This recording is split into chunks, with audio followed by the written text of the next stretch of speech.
Hello, bienvenue sur Mice Opportunity.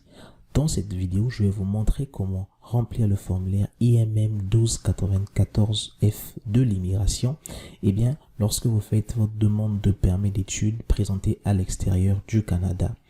Je pense que ce formulaire, pour moi, c'est le cœur vraiment de votre demande parce qu'il est très important. Donc, savoir le remplir sera une bonne chose pour vous. Si vous n'êtes pas encore abonné à la chaîne, abonnez-vous. Laissez-moi des commentaires si vous ne comprenez pas. Partagez la vidéo aussi autour de vous pour faire profiter les personnes qui ne savent pas comment remplir ce formulaire. C'est parti. Alors, déjà, je tiens à vous rappeler que lorsque vous avez fait votre demande de permis d'études, vous avez on va dire ça, une trousse en fait des documents que vous devez remplir. Et parmi ces documents-là, vous avez le formulaire IMM 1294. Alors, déjà pour l'ouvrir ce formulaire, vous avez besoin d'un logiciel tel que Adobe Acrobat Reader. C'est un logiciel que vous allez trouver donc sur internet, vous pouvez le télécharger, là c'est pas un problème, vous l'installez et simplement vous arrivez. Eh bien les autres logiciels PDF, la plupart n'arrivent pas à ouvrir ce formulaire. Pourquoi? Eh bien simplement parce que vous le remplissez automatiquement, c'est simple ça, voilà. Alors donc je vais donc du haut en bas pour bien vous expliquer. Ici, qu'est-ce que vous avez? Vous avez IUC. IUC, ici, c'est votre numéro d'identification, en fait, qu'on vous attribue. On attribue à votre personne. Et vous en avez qu'un seul. Lorsque vous faites votre demande pour le Canada, d'accord, vous avez votre IUC ici qui va apparaître sur votre demande en ligne. D'accord? Si vous l'avez, eh bien, vous allez le copier ici directement. Ce numéro-là, il est unique. Alors, dès que vous avez ce numéro-là, d'accord, pour votre première demande, si vous n'en avez pas, et bien vous pouvez laisser. Mais si vous en avez, vous pouvez le mettre ici. Pour ceux qui sont déjà à plus d'une demande, certainement, ils en auront. Alors ici, je veux être servi en français ou anglais. Si vous êtes à l'aise, vous pouvez mettre, par exemple, l'anglais, il n'y a pas de problème. Mais sinon, le français, ce sera bon pour nous. Alors là, chez vous, vous allez mettre le nom de famille. Nom de famille. Moi, je vais prendre, par exemple, Makumbu. OK? Makumbu, c'est un nom de famille. OK?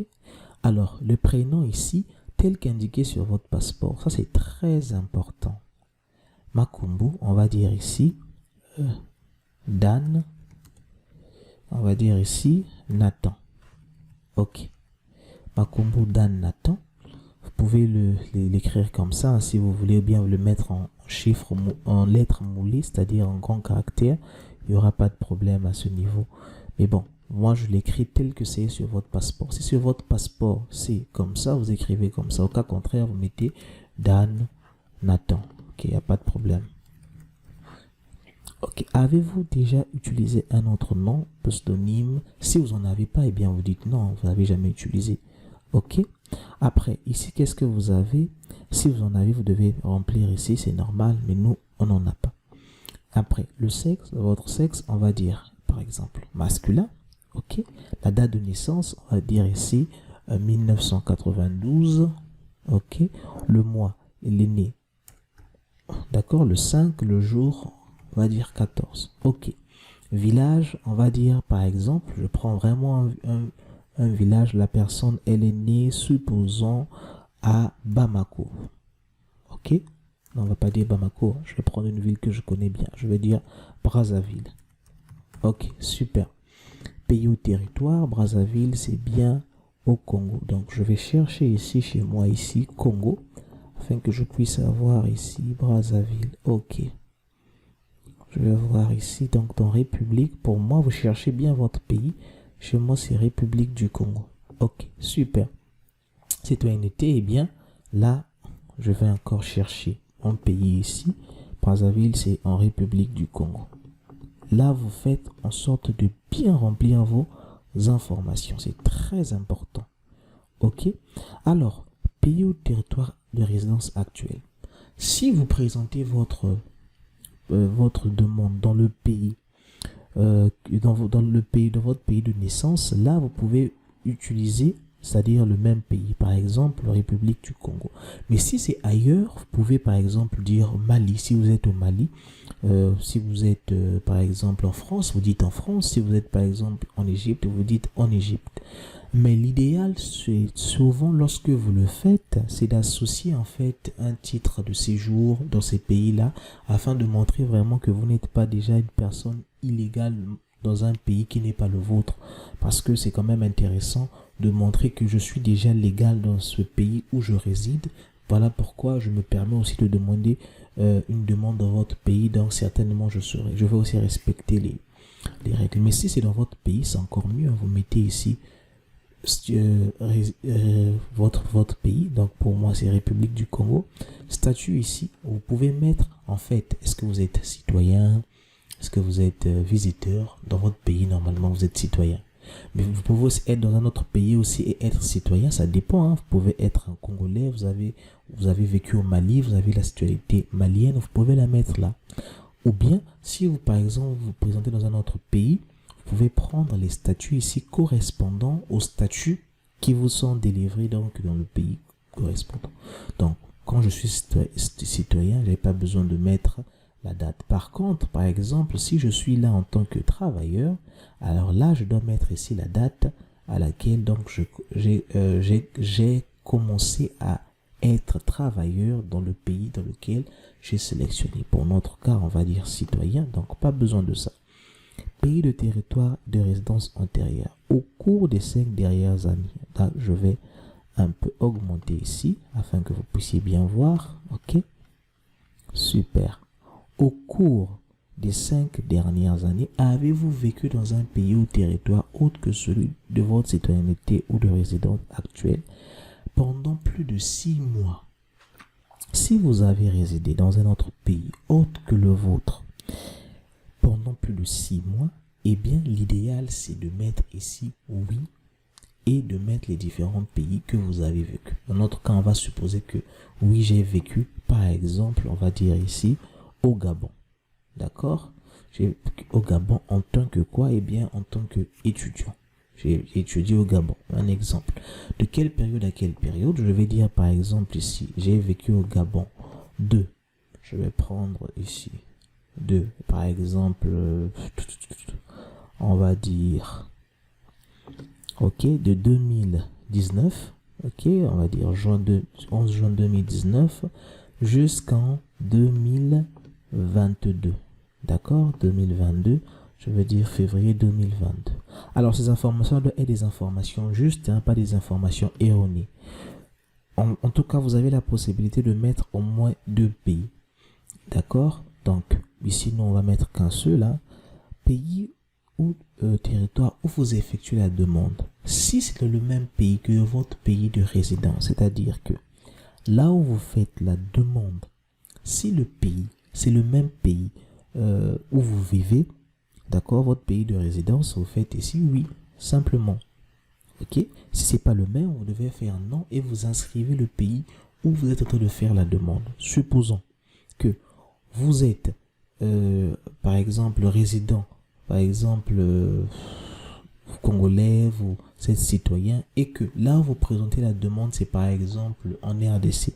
Vous devez dire là que non, je présente ma demande en RDC et je suis ici en tant que visiteur. D'accord?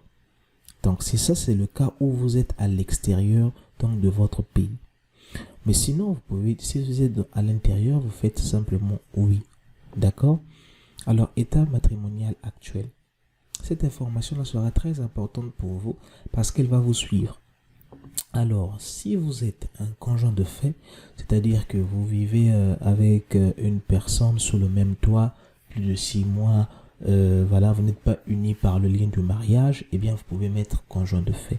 Alors là, cette question-là, elle est très glissante, en fait, cette réponse-là. Pourquoi? Parce que il peut vous demander de démontrer que c'est vraiment votre conjoint de fait. Par exemple, en fournissant des factures d'électricité que vous payez ensemble, par exemple, votre contrat de bail établi ensemble. En tout cas, tout ce qui peut permettre en fait de mettre le lien entre vous et votre conjoint ou bien vous et votre conjointe. Si vous êtes célibataire, vous mettez célibataire, divorcé. divorcé légalement, bien sûr, inconnu, mariage annulé, marié, séparé, veuve, ainsi de suite. Donc là, selon votre statut matrimonial, vous pouvez sélectionner. Mais bon, on va dire que nous sommes célibataires. Mais si vous étiez par exemple conjoint de fait, c'est là où vous devez présenter en fait le nom de votre épouse, votre conjoint de fait actuel. Ça c'est très important. Alors donc nous on va dire ici nous sommes, supposons, conjoint de fait. Mais si on prend conjoint de fait, les autres formulaires, on va bien remplir le même conjoint de fait que nous avons mis. Donc c'est ça où c'est très intéressant. Donc si vous mettez célibataire, là par tous les autres formulaires, vous allez mettre aussi célibataire. Donc c'est ça. Donc nous on va partir avec célibataire. Vous êtes célibataire parce que chacun a son cas différent. Hein, ça va dépendre de vous quel est votre cas. Ok. Donc avez-vous déjà été marié en union de fait? Si vous avez déjà été avec une personne, eh bien vous pouvez faire ici oui par exemple et mettre finalement ce que vous avez eu ici comme en fait mettre son nom. On va dire par exemple Milando, d'accord, Divine, ok, voilà, Milando Divine, date de naissance, bon, il est en 92, on va dire que la fille est en 95, le 5, on va dire ici le 17, genre de parenté, d'accord, conjoint de fait, on a été conjoint de fait de quelle date à quelle date, par exemple, on va dire que lors de son séjour au Gabon, hein, d'accord, donc on va dire que de 2019, ok, bon, on va pas souffrir, hein, on va prendre une date, qu'importe, on va mettre ici de 2019, ok, février, non pas le 5, on va dire le 15 février 2019, ok, on va dire à 2021, ok, bon, ils ont fait 3 ans, ok, ok, super, comme ça. Donc là, supposons que vous avez été avec un conjoint de fait, je mets oui, d'accord. Si vous n'en avez pas eu, vous mettez non. Moi, j'ai juste pris cet exemple-là. La langue. Alors, votre langue maternelle, c'est la langue que vous parlez. Au Congo, par exemple, on parle le lingala. Donc, quand je saisis tout simplement le L ici, j'ai ici le lingala. Ok.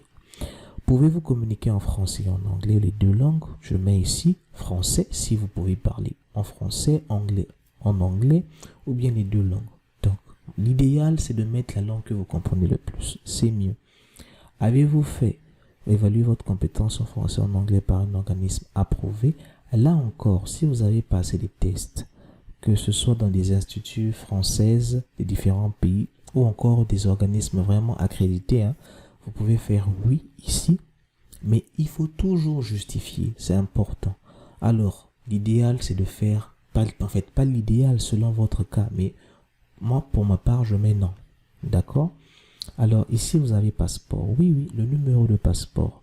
Le numéro de passeport, vous le copiez vraiment sur votre passeport. Nous, on va mettre le numéro de passeport pour nous ici. Ok? Au A, toujours comme ça. Je vais prendre le premier chiffre. Chez nous, le numéro de passeport, c'est comme ça. Bon, j'ai créé un numéro de passeport. On va dire ici le pays. Eh bien, le délivrance, c'est le Congo pour notre cas à nous. COD. Non, pas COD, c'est nous, c'est COG. Ok.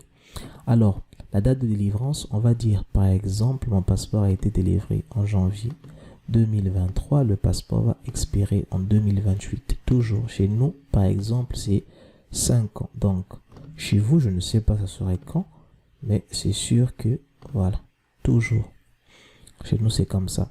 Maintenant, chez vous, vous prenez vraiment ce que vous avez dans votre passeport, vous l'inscrivez tel que ça est, toutes les informations y sont. Ok. Alors, ici, qu'est-ce que j'ai? Avez-vous une pièce d'identité nationale? Si vous en avez, vous pouvez la mettre oui. Si vous en avez pas, vous mettez non. D'accord? C'est pas vraiment obligatoire. Mais si vous en avez, je vous dis, l'idéal c'est toujours d'être véridique dans votre formulaire. Ne cherchez pas à mettre des choses qui ne sont pas vraies ou encore à ne pas mettre les informations pour ne pas en mettre. L'idéal c'est de dire si vous en avez, oui. Vous en avez pas, non. Moi, j'avais mis oui et j'avais mis mes informations normales parce que je ne trouvais pas le fait de les cacher pour moi seul. Ok, mais ça dépend vraiment de vous. Non, si vous n'en avez pas. Ok. En tout cas, vous avez ici une carte de résidence permanente des États-Unis, non? Je ne pense pas. Si vous en avez, vous mettez oui et vous mettez votre carte de résidence. Alors, coordonnées. Donc, coordonnées ici, qu'est-ce que nous avons? Eh bien, si vous présentez une demande par la poste, c'est pour les demandes par la poste, votre adresse postale actuelle. Ok, bon, nous, on va dire ici, par exemple, quelle rue? Bon, rue Makayabou. Un exemple, hein. Rue Makayabou. Comme ça. Ok, je connais même pas si ça existe. La ville, vous mettez par exemple Brazzaville. Si vous présentez à Brazzaville, vous mettez Brazzaville. Ça, c'est l'adresse où je vis. Donc, toutes vos correspondances avec l'immigration, eh bien, ils vont noter cette adresse-là, Makayabou, Brazzaville. Territoire, vous mettez par exemple ici Congo. Un exemple, hein. Ok. Non, c'est R. Moi, je vais chercher ici R, comme ceci. Ok. Adresse de domicile identique à l'adresse postale. Si c'est oui, vous mettez oui. Alors, ici, le numéro de rue, vous pouvez mettre par exemple 564 si vous avez un numéro de rue. Si y a un numéro d'appartement, vous pouvez le mettre. Si vous avez un code postal, vous pouvez le mettre. Vous avez vu, généralement, ils ont mis vraiment vide ici, hein, parce que nous, en Afrique, généralement, nous avons des problèmes avec ces... En fait, c'est pas tout le monde qui a des adresses postales. Mais si vous en avez et que c'est fonctionnel, mettez vos numéros normaux. D'accord? Adresse de domicile identique à l'adresse postale, oui. Ok. Mais si c'est différent aussi, vous pouvez mettre non. Numéro de téléphone. Alors, ici, on va mettre autre numéro de téléphone. C'est autre que vous avez. Hein. Type, ici, soit c'est un numéro cellulaire, le vôtre. Pays indicatif ici. Qu'est-ce que vous allez mettre par exemple? En Congo, c'est 242. Numéro, vous mettez votre numéro 06 666 9. Non, je vais pas mettre un numéro, je mets 66 666. Un exemple. Ok. Et là, par exemple, poste, pour ceux qui ont des numéros, par exemple, au travail. Hein, d'accord. Ici, par exemple, qu'est-ce qu'on va prendre maintenant? Autre téléphone. Si vous en avez, vous mettez autre. D'accord. Par exemple, toujours un numéro cellulaire, un exemple. Vous pouvez encore mettre 242 05 555 555 555. Rassurez-vous que vos numéros soient vraiment fonctionnels. Ça, vous en avez pas, vous ne mettez rien. Adresse électronique, vous mettez votre adresse électronique. Par exemple, Makumbu. Ok, Dan. Un exemple vraiment, hein, à gmail.com. Ok, .com. Ok, là vous allez mettre votre adresse. Donc, ces parties-là, vraiment, ces informations, ils vont communiquer avec vous, avec ces informations-là, lorsqu'ils vont vous envoyer vos lettres. Donc, gardez-les bien. Ok, détail des études prévues au Canada. Dans cette section-là, vous allez inscrire tous les détails de l'étude. Alors, où est-ce que vous trouvez ces informations-là?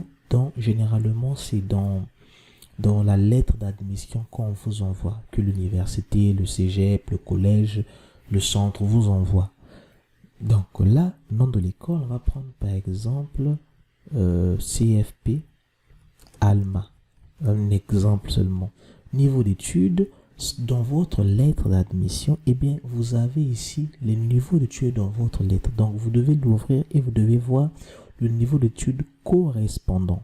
On peut dire par exemple, c'est un cégep technique ou bien par exemple c'est cégep préuniversitaire. Donc pour Alma ici, c'est un collège. Ok, on va dire par exemple, domaine d'études sera, si vous faites informatique, vous mettez informatique. Si c'est la médecine, vous mettez sciences santé. Si c'est par exemple les sciences appliquées, vous mettez, en fait, vous allez voir ici par rapport à ce qui est écrit dans votre lettre d'admission, vous allez sélectionner la bonne information. Donc, par exemple, on va prendre par exemple, ok, sciences appliquées. Ok, ou bien on va prendre informatique. Pour que ce soit simple. Province. Le province, vous allez voir dans votre lettre d'admission. Si c'est par exemple en Alberta, vous mettez Alberta AB. Si c'est au Québec, par exemple, pour ceux qui sont au Québec, c'est QC. Donc, Toujours dans votre lettre d'admission, vous avez tout ça. Le village ici, vous avez, on va voir ici, qu'est-ce que ça donne? On a Alma. Comme je dis Alma ici, vous mettez Alma, l'adresse, vous mettez l'adresse correspondant à votre université qui se trouve sur votre lettre d'admission. Supposons une adresse, je ne sais même pas si ça existe. Allez 2, allez 2. Bon, Pythagore. Vraiment, un exemple.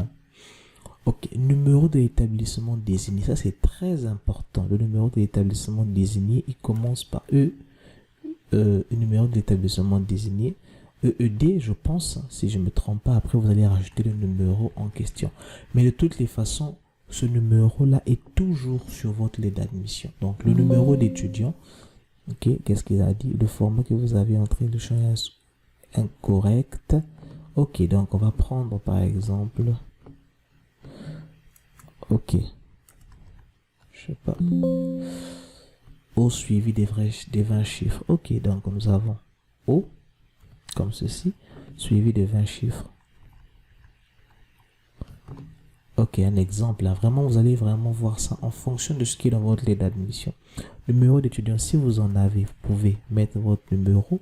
Durée prévue des études. Si c'est par exemple, on va mettre une durée, supposons que votre rentrée est prévue pour janvier 2024, vous mettez 9 janvier 2024, supposons vous allez rester jusqu'en 2028. Donc 2028, on va dire ici par exemple le 23, ok, oups, 01, là le 8, comme ceci.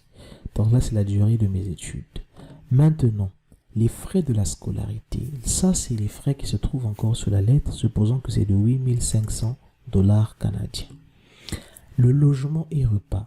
Dans la province que vous êtes au Québec, dans la ville de Alma, vous avez une estimation forcément de logement et de repas par an. On peut prendre par exemple 2500. Autre, par exemple, les frais de vêtements et tout ça, vous pouvez estimer ça à 1000. Alors, ici, là, les personnes posent vraiment les questions.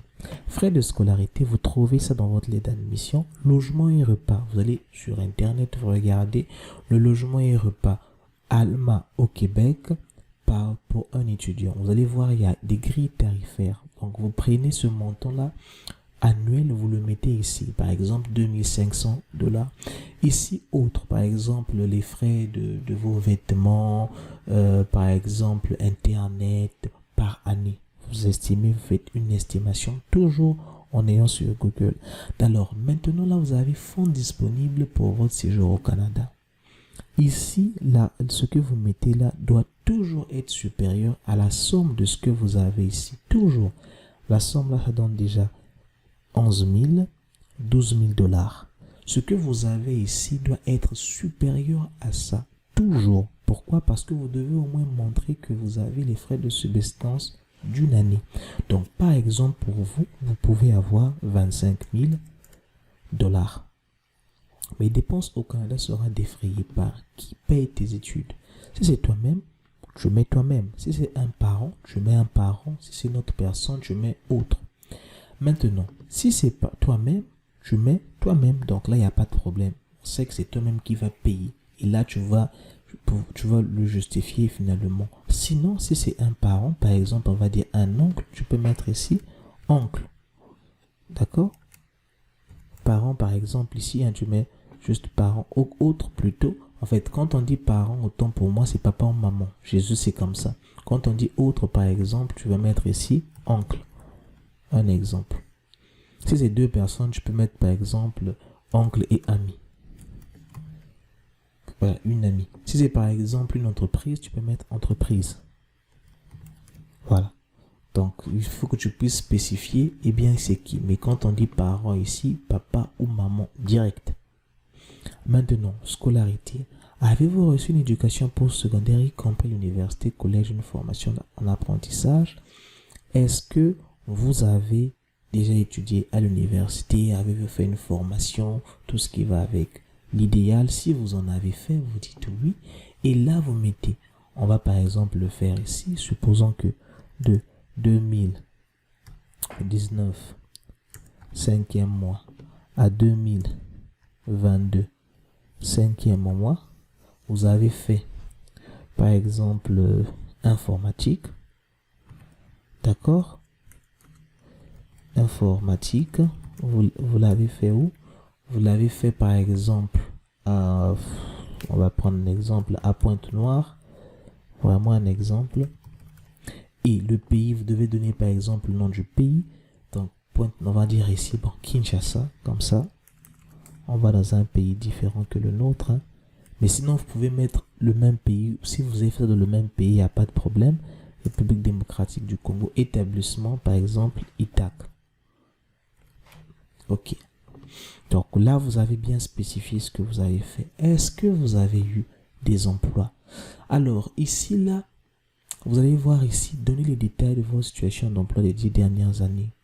Alors, si vous avez occupé des postes de gouvernement, bien vous avez été employé, et bien vous pouvez ici mettre simplement. On suppose que vous avez été employé quelque part. On va dire de 2022, ok, au 10e mois à 2022.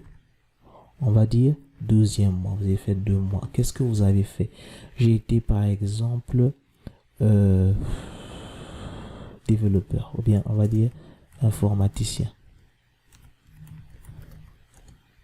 Informaticien de réseau. Télécom. Vraiment un exemple. Qui t'a employé, par exemple, Infor Math. Ok, la ville, tu as travaillé où? Par exemple, tu as travaillé simplement à Brazzaville. Tu précises la ville où tu as travaillé. Ok, le pays, forcément, c'est République du Congo, comme ça. Ok, si tu avais une deuxième, tu mets une deuxième. Si tu mets une troisième, tu mets une troisième. Donc là, c'est vraiment très important de pouvoir remplir ça. Toujours rester dans la vérité. Les antécédents. Ça, c'est très important. Au cours des 2 dernières années, avez-vous ou un membre de votre famille eu la tuberculose ou été en contact étroit avec une personne qui a la tuberculose? Avez-vous des troubles physiques mentaux qui nécessitent des services spéciaux et ou des soins de santé durant votre séjour au Canada? Si oui, répondez à la question. Si vous n'en avez pas, vous faites tout simplement non, non. Si vous en avez, vous faites oui, oui et vous expliquez ce que vous avez. Ok? Donc, ici, maintenant, antécédent. Êtes-vous resté au Canada après l'expiration de votre statut? Avez-vous fréquenté l'école sans permis d'études au Canada? Avez-vous travaillé sans permis de travail au Canada? Non. Vous a-t-on déjà refusé un visa ou un permis d'études entré au Canada? Ça, si vous avez déjà fait une demande dans le passé, même s'il y a 10 ans, 20 ans, vous mettez oui. Sinon, vous mettez non. Ok? Donc, si c'est votre première demande, c'est non. Si c'est votre deuxième, troisième, vous mettez ici oui. Obligatoire. Donc, nous, on va dire par exemple, oui, on m'a déjà refusé le visa. Avez-vous déjà fait une demande pour entrer ou demeurer au Canada? Par exemple, oui. Ok. Maintenant, si vous avez répondu oui à l'une des 3 questions, vous fournissez les détails. Alors, pourquoi on vous a refusé? On va dire par exemple, manque de capacité financière. Ok, manque de capacité financière.